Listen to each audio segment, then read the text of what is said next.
हर बार की तरह इस बार भी राजा भोज फिर से सिंहासन पर बैठने के लिए आगे बढ़ते हैं, लेकिन तभी सिंहासन की 19वीं पुतली रूपरेखा उन्हें रोकती है और राजा विक्रमादित्य के गुणों की चर्चा करते हुए एक कहानी सुनाती है।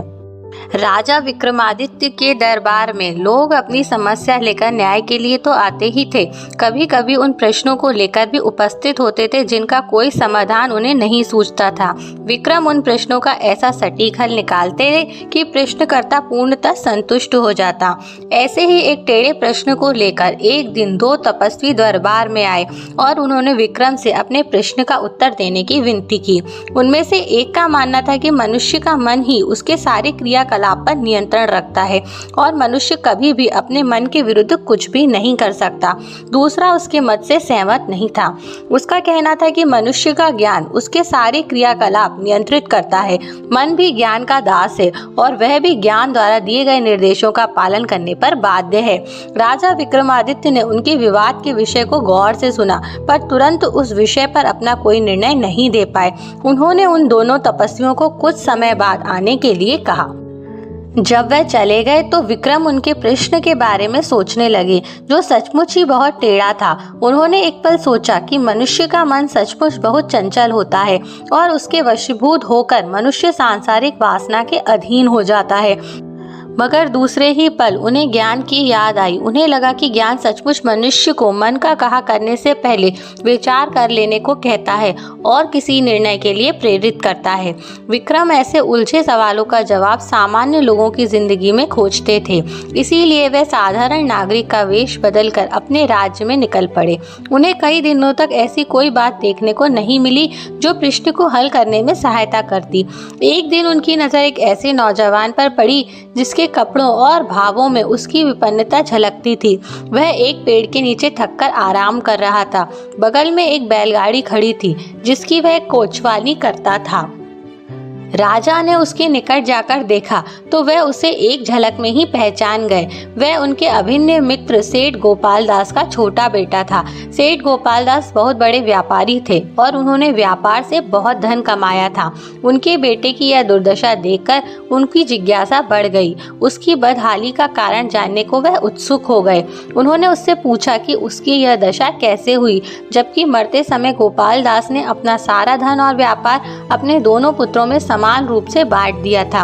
एक के हिस्से का धन इतना था कि 2 पुश्तें तक आराम से जिंदगी गुजार सकती थीं। विक्रम ने फिर उसके भाई के बारे में भी जानने की जिज्ञासा प्रकट की। युवक समझ गया कि पूछने वाला उसके परिवार के विषय में सचमुच सारी जानकारी रखता है। उसने विक्रम को अपने और अपने भाई के बारे में सब कुछ बता दिया। उसने बताया कि जब उसके पिता ने उसके और उसके भाई के बीच सब कुछ बांट दिया तो उसके भाई ने अपने हिस्से के धन का उपयोग बड़ी ही समझदारी से किया। उसने अपनी जरूरतों को सीमित रखकर सारा धन व्यापार में लगा दिया और दिन रात मेहनत करके अपने व्यापार को कई गुना बढ़ा लिया। अपने बुद्धिमानी और संयमी भाई से उसने कोई प्रेरणा नहीं ली और अपने हिस्से में मिले अपार धन को देखकर घमंड से चूर हो गया। शराबखोरी, वेश्यावृत्ति, जुआ खेलना समेत सारी बुरी आदतें डाल ली। यह सारी आदतें उसके धन के भंडार को तेजी से खोखला करने लगी। बड़े भाई ने समय रहते उसे चेताने की कोशिश की, लेकिन उसकी बात उसने नहीं मानी।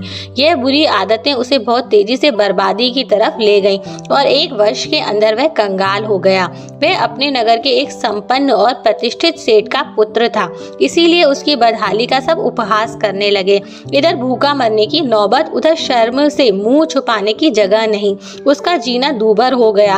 अपने नगर में मजदूर की हैसियत से गुजारा करना उसे असंभव लगा तो वह वहां से दूर चला आया। मेहनत मजदूरी करके अब अपना पेट भरता है तथा अपने भविष्य के लिए कुछ जमा करने की कोशिश करता है। धन जब उसके पास प्रचुर मात्रा में था तो मन की चंचलता पर वह अंकुश नहीं लगा सका। धन बर्बाद हो जाने पर उसे सद्बुद्धि आई और ठोकरें खाने के बाद अपनी भूल का एहसास हुआ। जब राजा ने पूछा कि क्या वह धन आने पर फिर से मन का कहा करेगा तो उसने कहा कि जमाने की ठोकरों ने उसे सच्चा ज्ञान दे दिया और अब उस ज्ञान के बल पर वह अपने मन को वश में रख सकता है।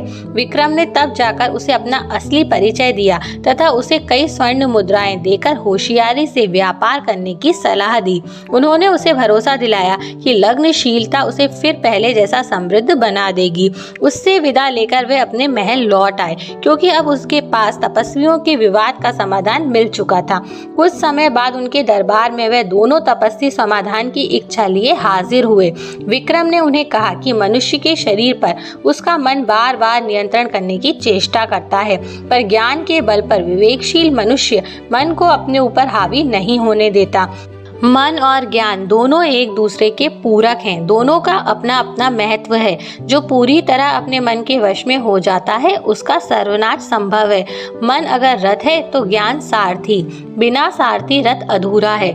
उन्होंने सेठ पुत्र के साथ जो कुछ घटा उन्हें विस्तार पूर्वक बताया तो उनके मन में कोई संशय नहीं रहा। उन तपस्वियों ने उन्हें एक चमत्कारी खड़िया दिया, जिससे बनाई गई तस्वीरें रात में सजीव हो जाती थीं और उनसे वार्तालाप किया जा सकता था। विक्रम ने कुछ तस्वीरें बनाकर खड़िया की सत्यता जानने की कोशिश की तो सचमुच खड़िया में वह गुण था। अब राजा तस्वीरें बना बनाकर अपना मन बहलाने लगे। अपनी रानियों की उन्हें बिल्कुल सुध न रही। जब रानियां कई दिनों के बाद उनके पास आईं तो राजा को खड़िया से चित्र बनाते हुए देखा। रानियों ने आकर उनका ध्यान बटाया तो राजा को हंसी आ गई और उन्होंने कहा वह भी मन के अधीन हो गए थे। अब उन्हें अपने कर्तव्य का ज्ञान हो चुका है। इतनी कथा सुनाने के बाद 19वीं पुतली रूपरेखा राजा भोज से कहती है, अगर तुम्हारे पास भी राजा विक्रमादित्य जैसी काबिलियत है तो ही इस सिंहासन पर बैठने के लिए आगे बढ़ना। इतना कहकर 19वीं पुतली भी सिंहासन से उड़ जाती है और राजा भोज एक बार फिर सिंहासन पर नहीं बैठ पाते। इस छोटी सी कहानी से सीख मिलती है कि इंसान को अपने मन को हमेशा नियंत्रण में रखना चाहिए और हमेशा अपनी बुद्धि से काम लेना चाहिए। ऐसा नहीं करने वाले इंसान बर्बादी की तरफ आसानी से आगे बढ़ता है। तो फ्रेंड्स, इसी तरह की रोचक कथाओं के लिए जुड़े रहिए हमारे YouTube चैनल मोटिवेशनल वाइब्स के साथ। और अगर आपको हमारी आज की वीडियो अच्छी लगी हो तो इसे ज़्यादा से ज़्यादा लाइक व शेयर करना ना भूलें। Thank you friends.